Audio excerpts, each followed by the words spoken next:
On my website, CourtneyWarren.com, people write in and ask me their design dilemma. So I'm gonna answer one of those questions today.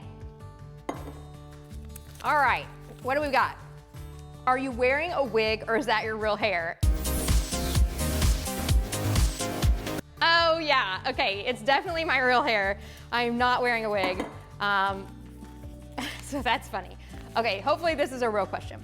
Stephanie in Asheville, North Carolina says, I've heard you say one of your biggest pet peeves is when people put a long strand of greenery on top of their kitchen cabinets. While I don't have that, I'm really not sure what to put up there. They don't go all the way to the top of the ceiling, and I feel like we need something up there because it looks empty. What do you recommend? Okay, Stephanie, you have been listening because you're right. I don't like faux greenery. I feel like when you use a lot of greenery just stretched out, it kind of looks dusty to me in your kitchen, and I don't know, something about eating around dust makes me feel kind of gross. And so there's a lot of things you can do with your kitchen cabinets. One of the things is just to leave them empty.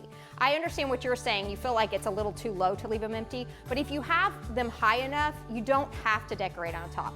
However, some kitchen cabinets, especially in older homes, are really short and you do need to put something up there. I would say no matter what, you need to remember in kitchen cabinets, less is more. You don't need to have something in every spot. In fact, you need to let your eyes breathe. Some things that I like to use on kitchen cabinet decorating are lanterns. I think they look really cute at the top of kitchen cabinets. I also like to use faux boxwood. So these don't have the same dusty feeling that like a big thing of ivy does. I also like to use bigger items to give things height.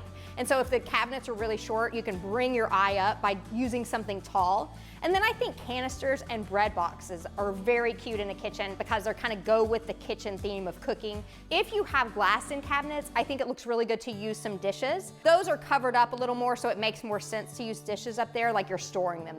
A lot of people ask how to style the kitchen cabinets like practically, and I would say the best thing to do is to do it with two people. So when you're climbing up and down on a ladder trying to style your kitchen cabinets, you have to get down off the ladder to see what it looks like. I like to have a friend or a spouse or some child I found off the street helping me climbing the ladder and I'm down on the ground, or vice versa, so I can really see what it looks like and tell them to move things to the right or to the left. That's how I like to do it. However, you can do it by yourself. It's just a process that you end up really sweaty because you're climbing up and down. But it is kind of a good leg workout, and then you don't have to go to the gym that day.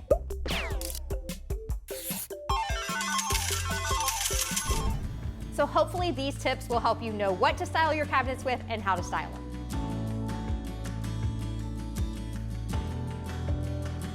Do you have a design dilemma? I want to help you. Submit your question and maybe it'll be the next one I answer. Go to my website, CourtneyWarren.com, and go to the Contact Us, or just message me on Instagram at CourtneyWarrenHome. Do you have a design dilemma? I want to help you with it, and maybe your answer will be, what?